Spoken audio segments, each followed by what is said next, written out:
Hey everybody, in my last video I went over the parts for a budget PC build as well as the thought process that I go through when it comes to choosing a component for a PC with a particular theme, be it adhering to a specific budget or what I want that PC to do. In today's video I'll be doing a how-to guide on how to assemble a PC and all the components that goes in it. Welcome to the middle of nowhere.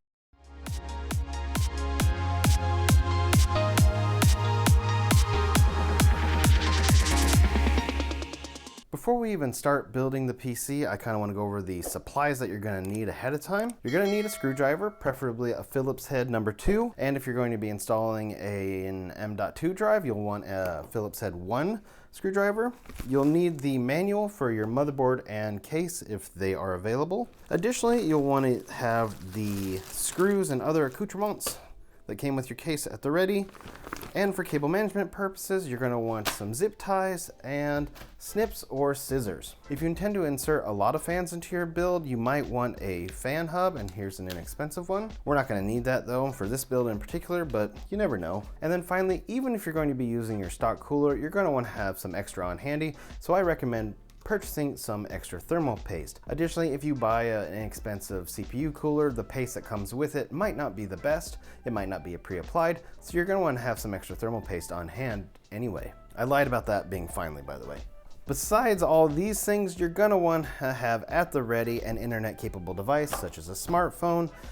This is because you might need to research something online to troubleshoot.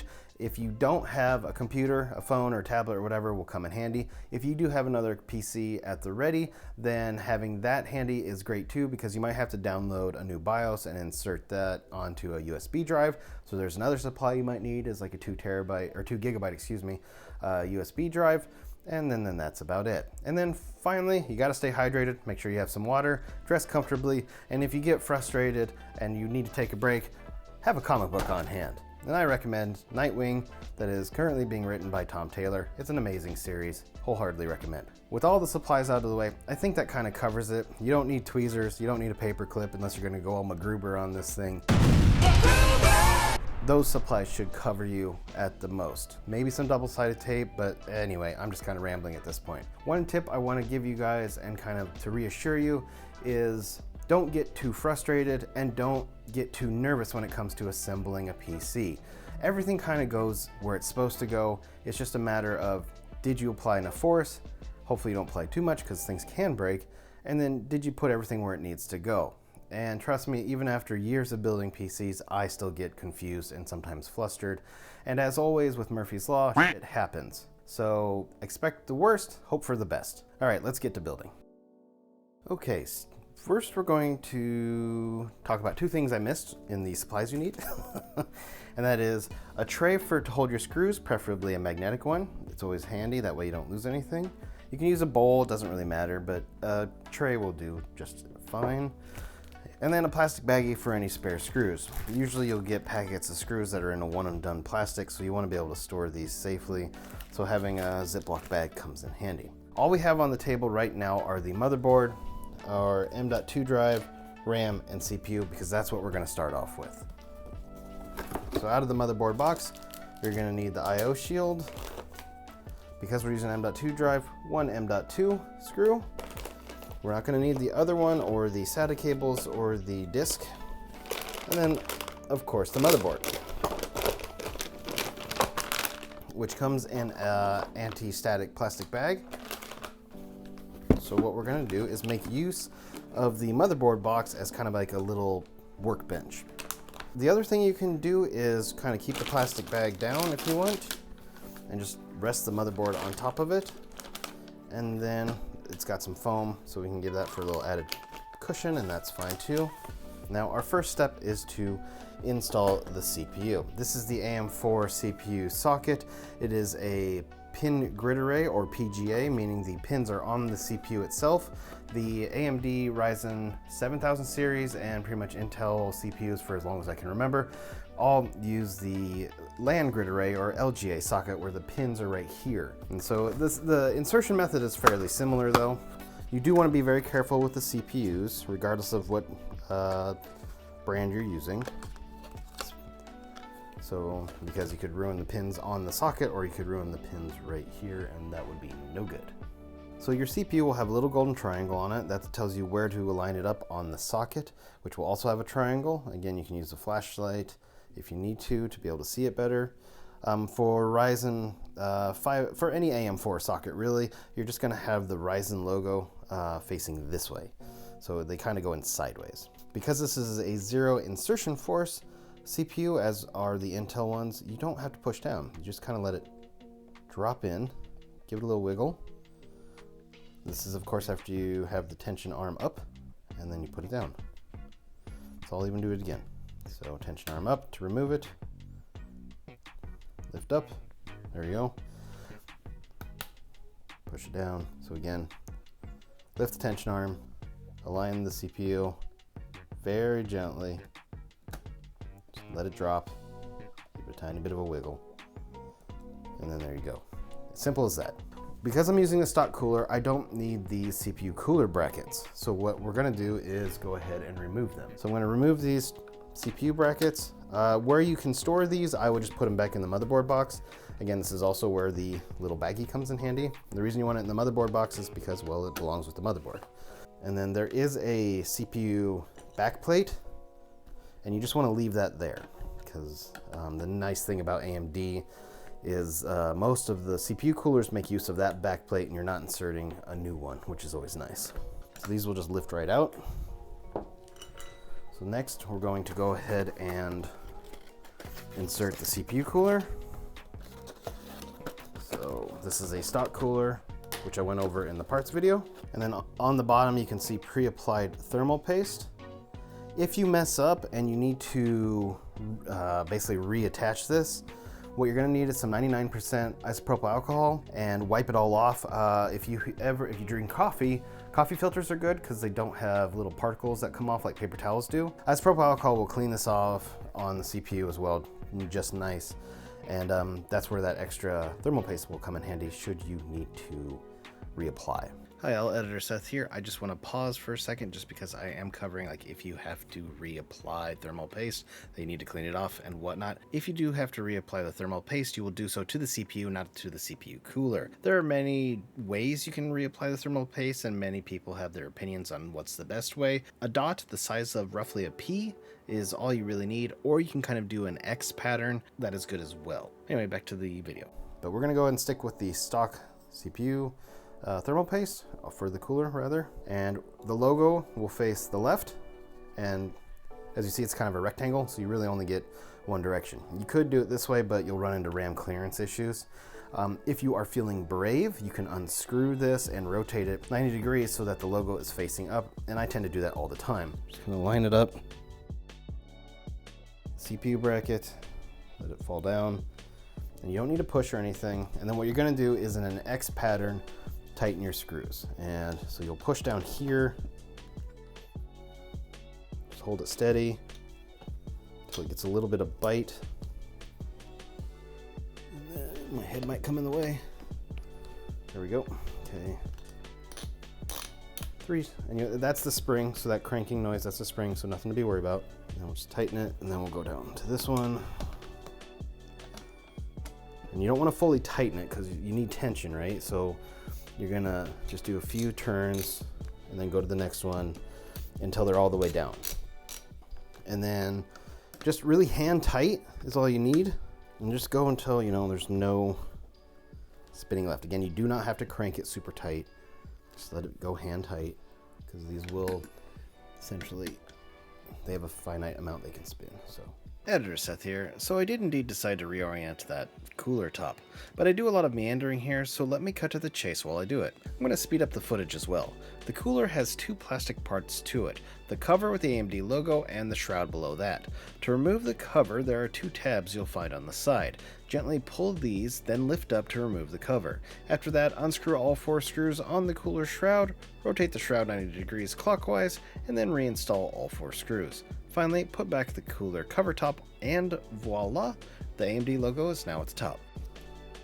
Alright, so now it's really just simple as a 90-degree turn. The other good thing is now that I rotated it, the fan cable is closer to the header.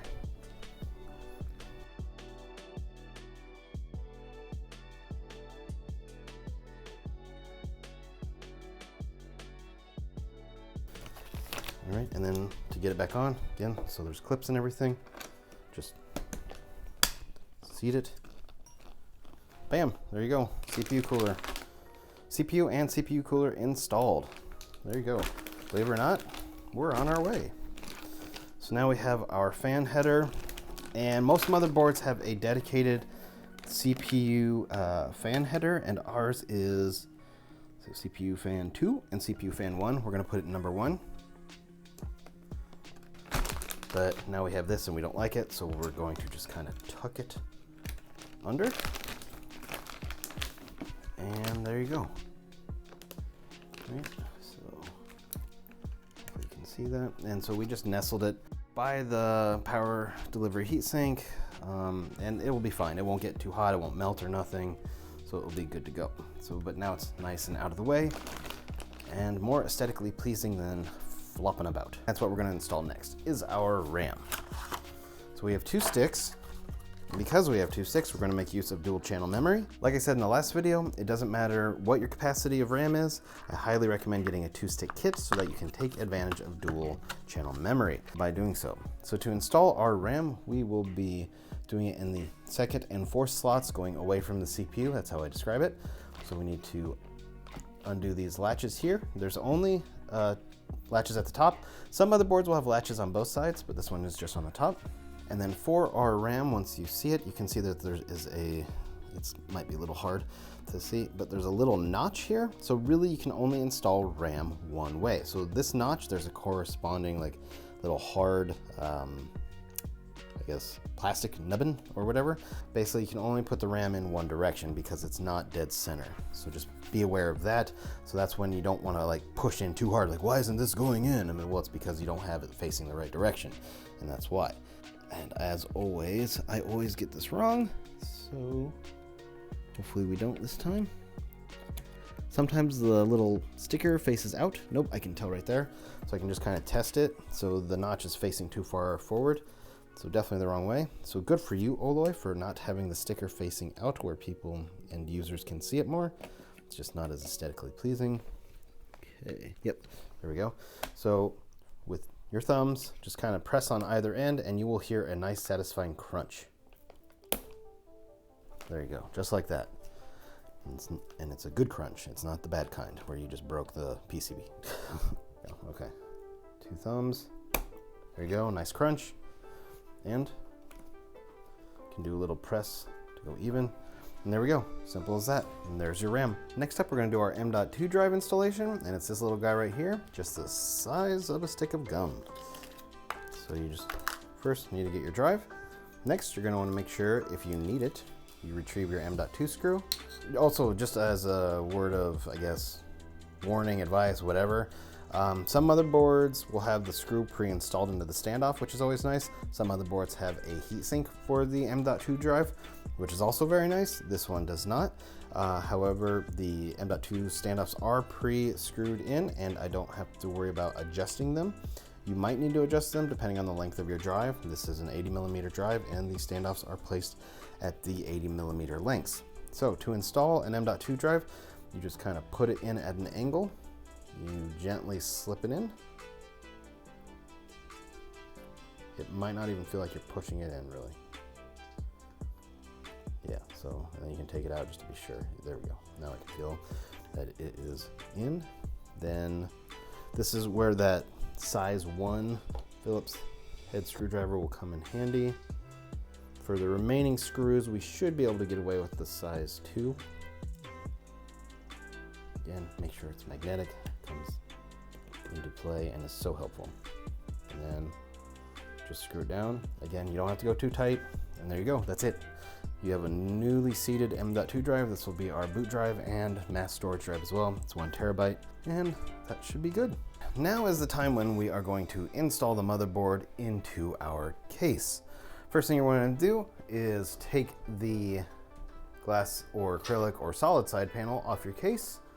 If the screws are not captive, like mine aren't, put them in that bowl. If you have a glass or acrylic side panel like I do, this is glass, put it somewhere safe. You don't want this falling and breaking, and you don't want the acrylic to get scratched up. Next, you're going to make sure you grab the I/O shield from your motherboard box if you haven't already. If you have an integrated I/O shield on your motherboard, you don't have to worry about this step. You'll need all the screws, again for your bowl as well. Make sure that they go there. Extra baggie, just in case for all these screws, because this is a one and done bag. We have an ATX motherboard. This is an ATX mid-tower case that's capable of holding M.ATX and ITX motherboards. It only has 6 of the 9 standoffs installed, so we are going to have to install 3 more. So basically what we'll do, or what I'll do, is find them out of the pile, which I did. The other thing you can do is, if you want to be really organized, is you can separate the screws as well. So there are motherboard screws, power supply screws, etc. So I will do that off camera, just because that will save time. But consult your manual. It will tell you which screws go where. If you intend to use hard drives, 2.5 or 3.5 inch drives, they have screws as well, and so on and so forth. This is where having a well-lit room also comes in handy, especially if you have a black case. It absorbs light, you're not going to be able to see very well. So the first things we have to do is insert, as I previously said, 3 motherboard standoffs. And the nice thing about this Thermaltake S200 is there's a little guide right here that has the letters for indicating what kind of motherboard that the standoff needs to go to, depending on what you have. So we'll use our handy dandy little standoff screwy thing. What I'll probably do is actually just pre-thread it. If you have a socketed screwdriver that fits this size as well, you could easily do that. And I've done that before with my iFixit kit. But for today's video, we are going to go ahead and use the little tool that the case included. But yeah, just kind of get each one started. Thankfully, we don't have to move any others. Just had to add these for whatever reason. Thermaltake didn't install them all. And then you're just gonna get them in there. You don't want to go too tight when you're installing or moving around standoffs, just because you can strip the hole. And then that makes removing the motherboard when it comes time for maintenance or replacement extremely difficult. Next up, and you definitely don't want to forget this, is install your I/O shield. So just basically face the right direction it's supposed to go. Normally the audio ports or circles will be at the bottom, so just double check your motherboard. So yep, there you go, circles at the bottom. And we'll go ahead and flip this. So it just goes there, and you're just gonna go from the inside and push in. And this can be a pain in the butt, and you can cut yourself, so be careful. Normally, if I was not doing this for a video, I would just have this flat, but I kind of want you to see. So, and it should just kind of click in space. If you get, there we go, and there, it's a little bit of a fight. Okay, no, we got it, nice. All right, now if you see these little lip things right here, you'll want to fold them either all the way in so that they're flush or out, and then just get them off. You don't want these little pieces of metal here to get into the ports themselves. That's how you create shorts. So do be aware of that. So any that are going up and down, just kind of flip them out of the way. I would just honestly not have these around if I could. I don't know if I'm supposed to do that or not, but whatever. I don't want them getting anywhere near those ports. Now that we have the I/O shield installed, we'll go ahead and install the motherboard. Depending on your case, your center standoff might have a little nubbin, which lets you rest and center the motherboard. It's a really nice convenience thing. This one does not, which is unfortunate, but it lets you, again, center the motherboard and also possibly install it with case vertical if you wanted to. I like installing my motherboard with the case on its back. So we're just gonna go ahead and align the motherboard, and you can align it with your I/O. That makes it easier. There we go. That click is just it passing through. And then you just kind of give it a push so that it's lined up with the screw. You'll have to give it a push while screwing in that first screw. Go for the center one, that will make it easiest. Try not to slide this around and hit the standoffs. You don't want to scratch the motherboard on the back. That can lead to bad times. So we will start off with that center screw. Got that right there.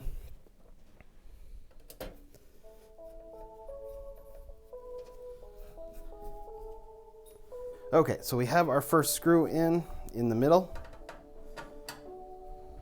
Again, hand tight. You don't need to over screw anything. Nothing should cause these things to loosen or unscrew on their own, but you never do. So go tight enough, just don't go over tight. Then what I will do is probably this back center one. And then from there I'll do the four corner area. Oh, interesting. Hold up, wait a minute, something ain't right. This is a very narrow motherboard. Here's our standoffs and our screw holes are here, here.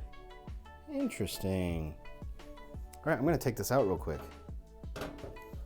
This is just one of the things that can happen, and I don't wanna leave those standoffs in if I don't need them, right? So let me take this out. So this case can handle motherboards up to 244 millimeters. Now I know why those three standoffs were not pre-installed. This is a narrow motherboard.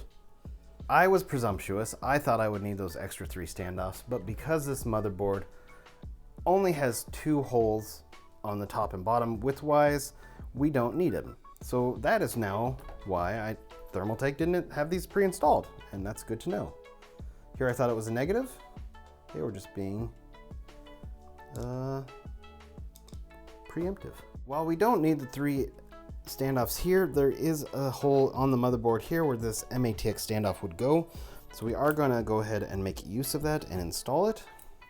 Now, with that standoff in place, we should have no problem, knock on wood, installing this motherboard. So line it up with your rear I/O. Give it a little bit of push so that it's lined up, the holes that is, with the standoff holes, and insert the first screw in that middle hole. Don't tighten it all the way because you might need to make adjustments. After that, go ahead and do one of the corners. I'm going to do the one at the top here. And I did have to push it in. And again, not going to go fully tight. For our third one, we'll do the opposite corner.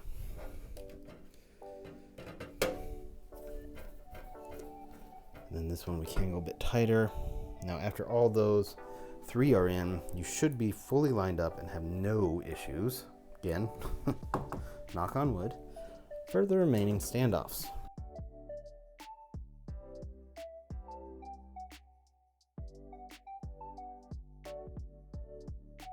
One, two, three, 4, 5, 6, and 7. So that is our motherboard installed. Right now, what we're gonna do is, I think you have two choices. First, you can insert the power supply, then deal with all the cables in terms of the I/O and power and all that, or we can do the case I/O first. That way we run or mitigate the risk, rather, of having any cables interfere with the power supply once it's installed. And the reason I want to do that is because there's two holes here to route cables through, and these will be mostly used by the front I/O cables. However, I'm unsure whether or not the power supply will interfere. There is one way to test that, of course, and that is to just simply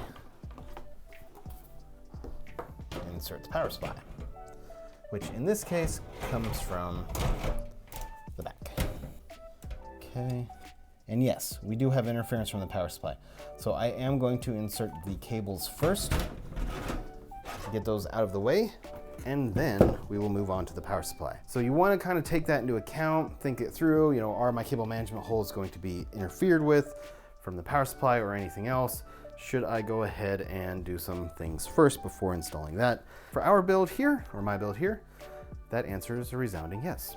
So when it comes to the front I/O, the S200 has a USB 3.2 Gen 1 header, a front audio header or connector, and then your power reset button, hard drive light.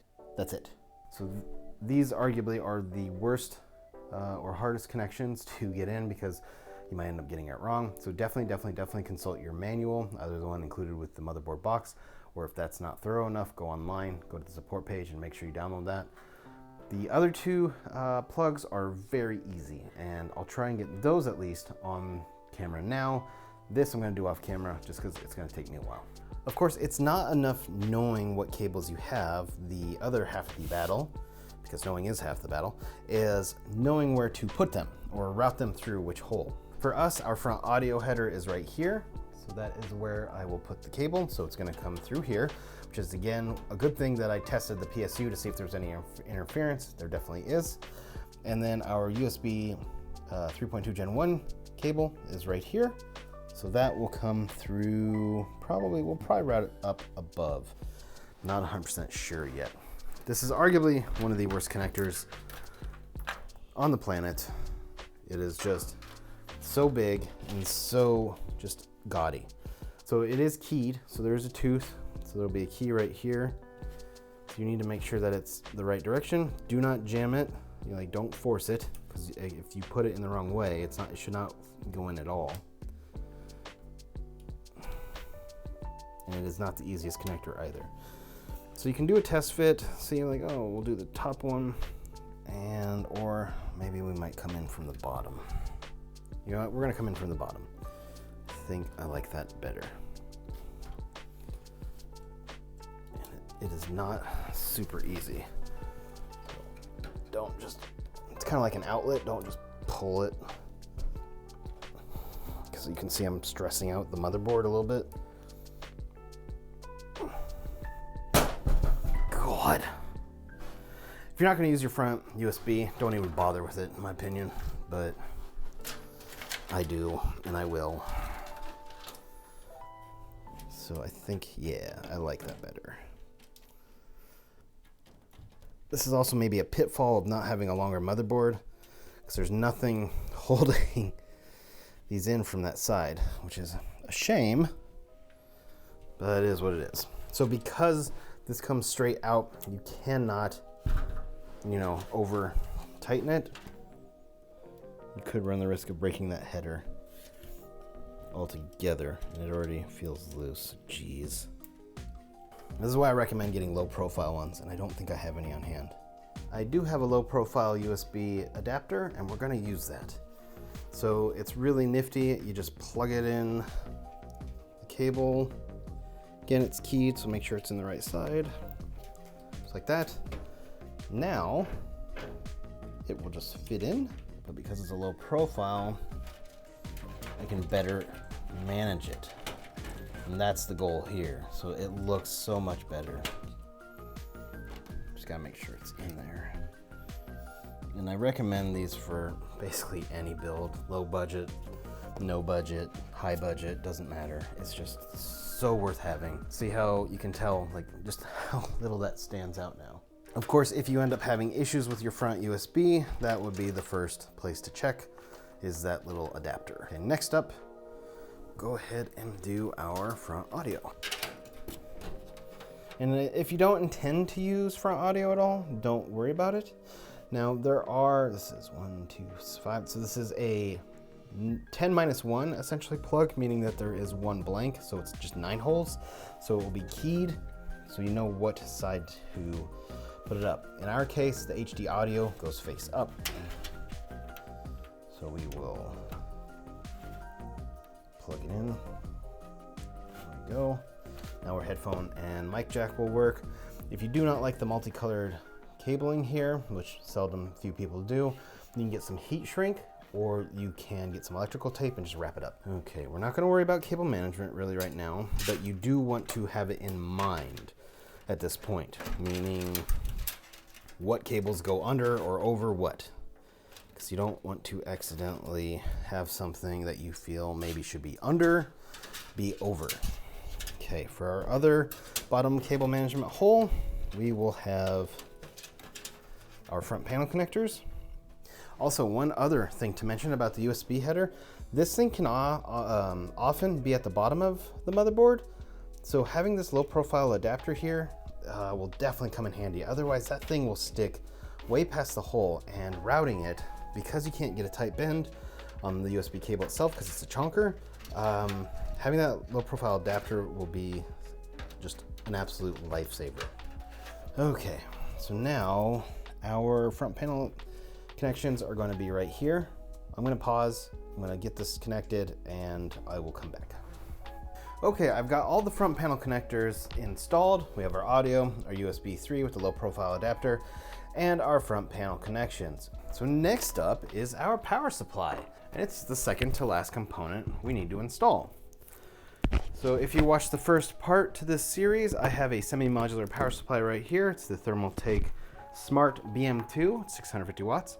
What is pre-installed as part of being semi-modular is the 24-pin motherboard cable, which will go right here, and then the CPU power, which will go up here. One thing to pay attention when it comes to the power supply cabling, especially for management, is which side of the connector has the teeth. So for this motherboard, the teeth is on the top. So when I route this back behind the tray, I'm going to have to go over. If the teeth were on the bottom, I would just flip it over and still go over. So just keep that in mind, that that's how you're going to do it. If you have a fully modular power supply, I would recommend, installing this probably before you even put the motherboard tray in, because you never know how much room you're going to have here at the top of the case. Luckily, we have plenty of room, so this should not be an issue. I say should, knock on wood, because you never know. But it shouldn't be an issue in terms of kind of being able to wrangle the cable. So hopefully that won't be too hard.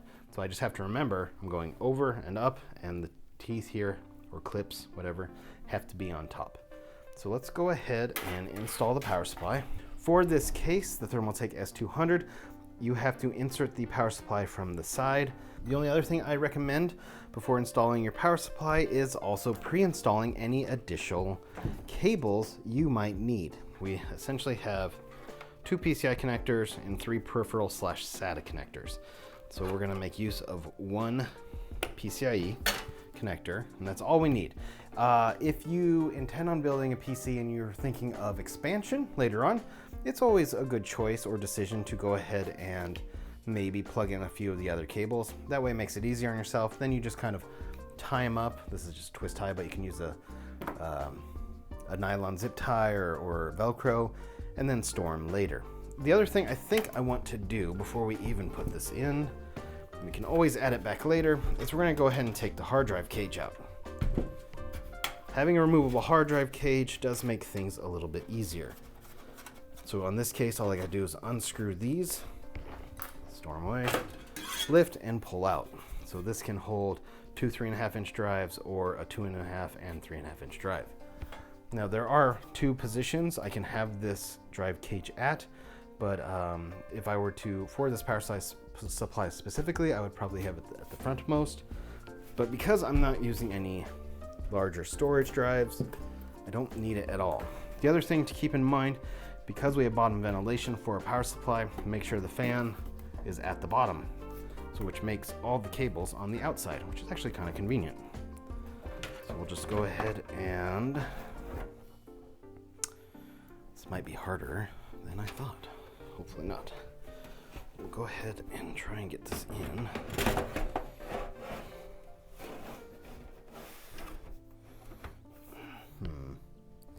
That audio cable is just in the way. There we go.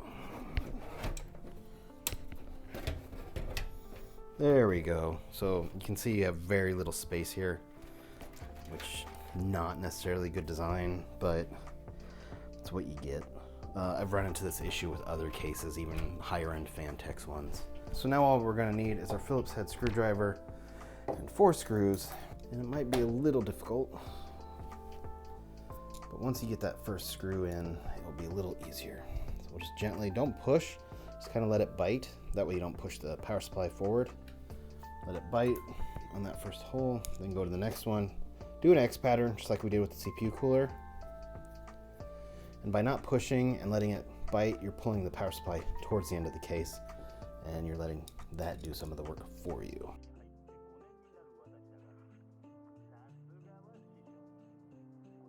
Now our power supply is installed.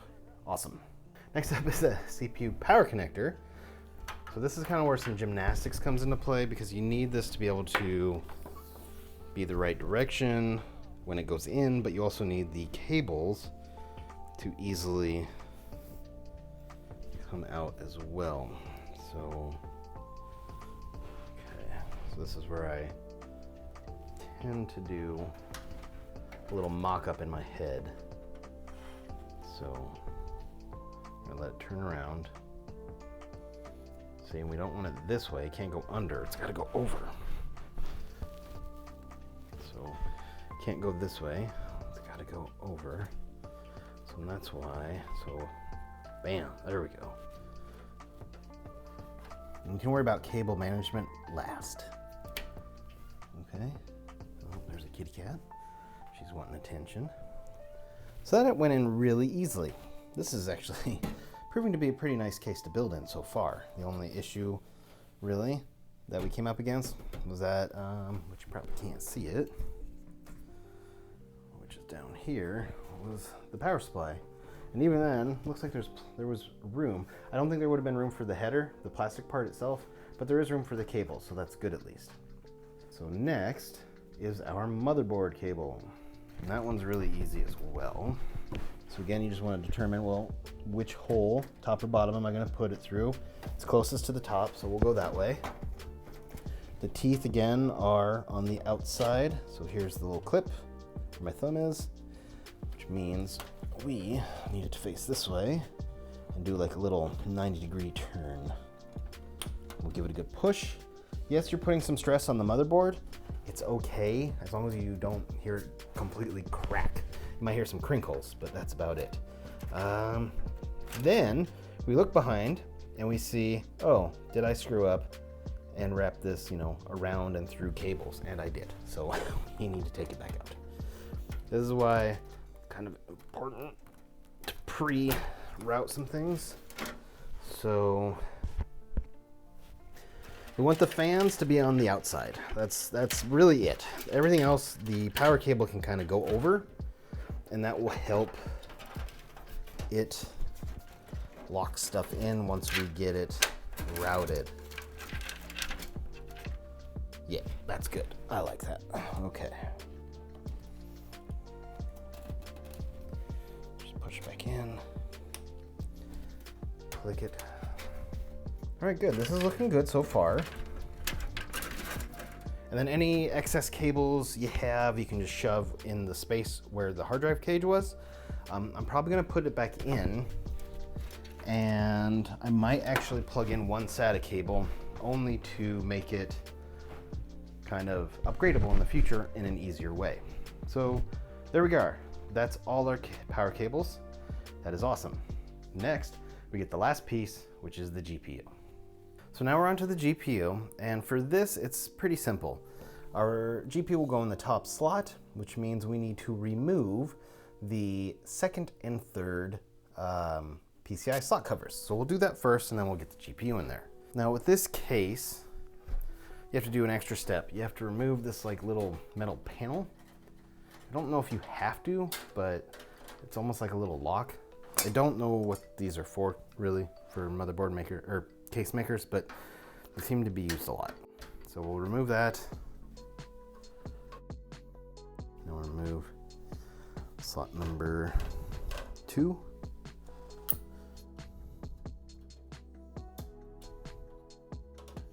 And 3, because I believe I do have a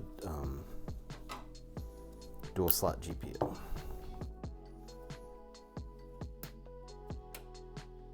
Oh, Trixie Hobbit. I thought Thermaltake gave me reusable PCIe slot covers. These are one and done. Oh my, that's annoying. So if you have a case like this, It's really easy, you just bend it back and forth, but you want to make sure you remove the correct slots. Otherwise, you're going to want to buy extras. Okay, once you have the PCIe slot covers off or permanently removed, as in this case, we're just going to go ahead and grab our GPU. Make sure you remove any kind of plastic stickers or films off first, because it'll be a lot easier to do it before you install it.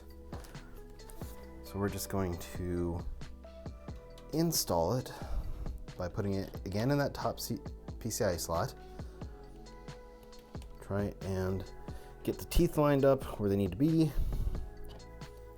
And if you have trouble with this, that's fine. It's okay. I have trouble with installing GPUs all the time. And again, same with the RAM. Let's go ahead and unlock this. Push that tab down. Same with the RAM. You should hear a nice crunch or click. There you go, just like that. If you have a big beefy GPU, meaning it's heavy, this one's actually pretty light, which is nice. When you reinstall or attach the PCI slot cover screws, you might want to kind of lift the GPU a little bit. This is to help with sagging, just a little, and then tighten the screws in, and then that should help. So we'll probably do that. You can give yourself a sanity check once you have it fully installed and see if it's level to your satisfaction. That's the wrong screwdriver.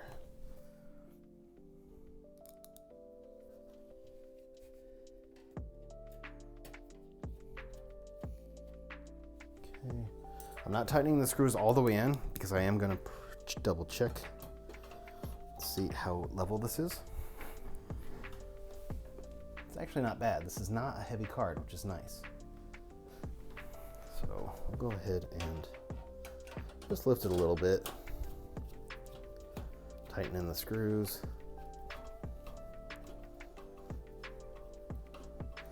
All right, so that's our GPU installed. Now we just have to attach our single power connector. Again, the tooth is at the top. So let's go ahead and, so then the cable will wrap around underneath, because I think we're gonna go ahead and use that bottom hole. And we'll go ahead, have it go behind the 24 pin, away from the power switches. So on this side, and this might have been something I should have pre-routed before inserting the GPU, I'm not gonna lie. Ooh, it's a pain in the butt. There we go. Actually, that wasn't too bad.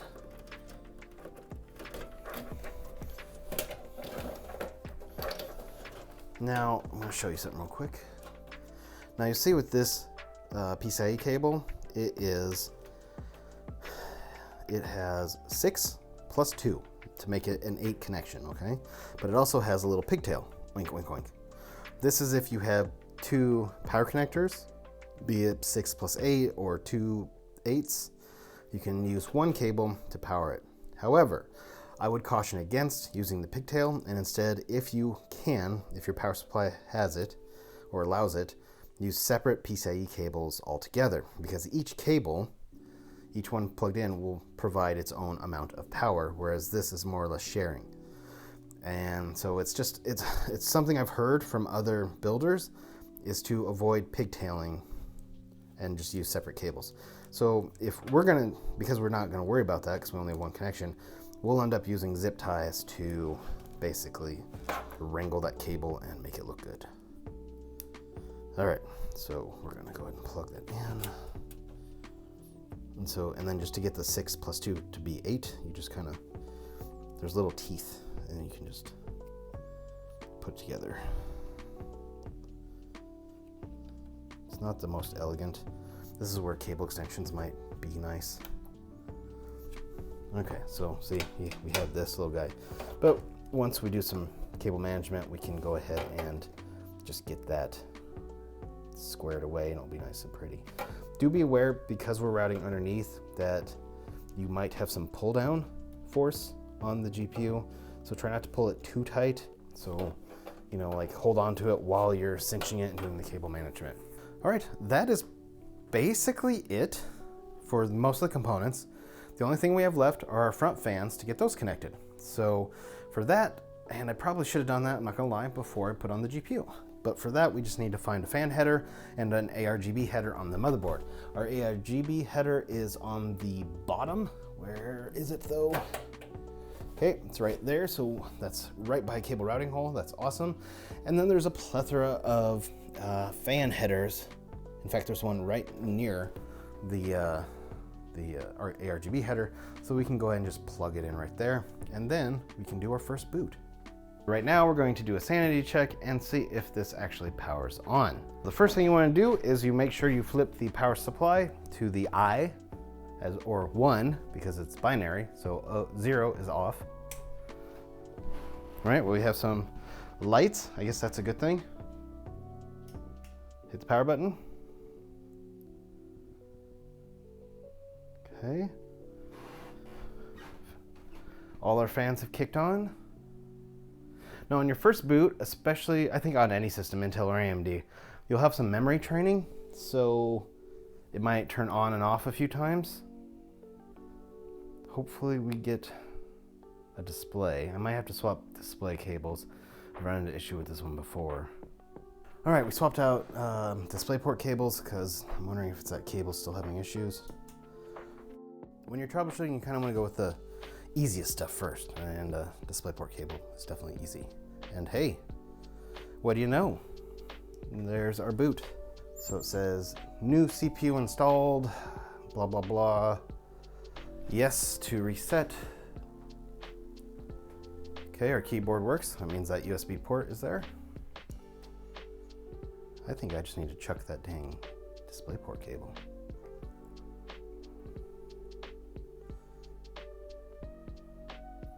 And there we go. Let's see here. Our power light works. Okay. It might boot loop. Okay, so blah, blah, blah, press the key. Let's say reboot. Okay, so we're just gonna go into the BIOS.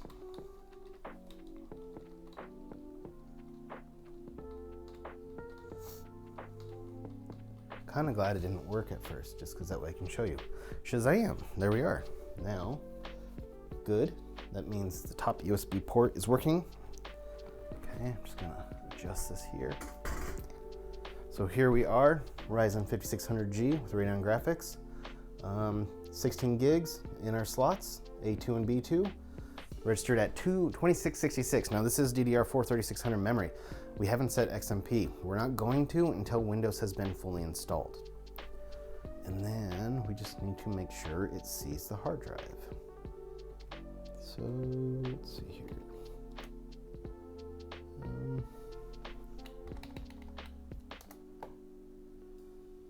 There it goes, NVMe size 1 terabyte. So good, we have ourselves a functioning computer. Now we get to turn it off and do the magic of cable management.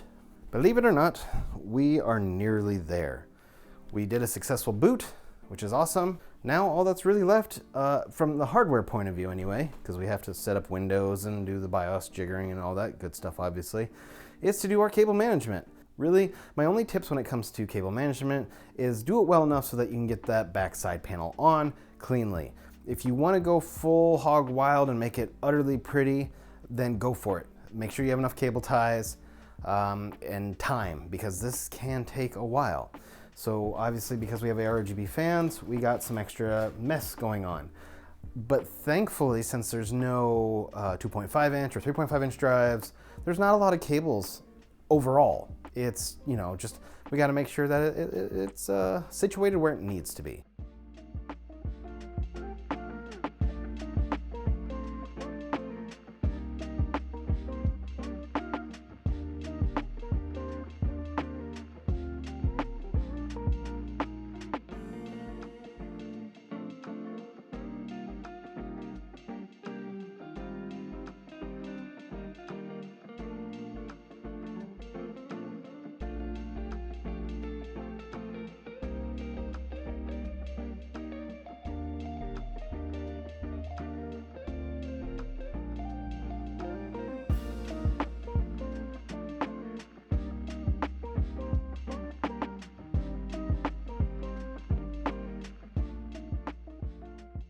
moment of truth.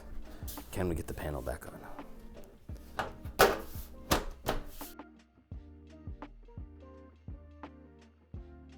With ease. Very nice. All right, well, here is the final product of cable management.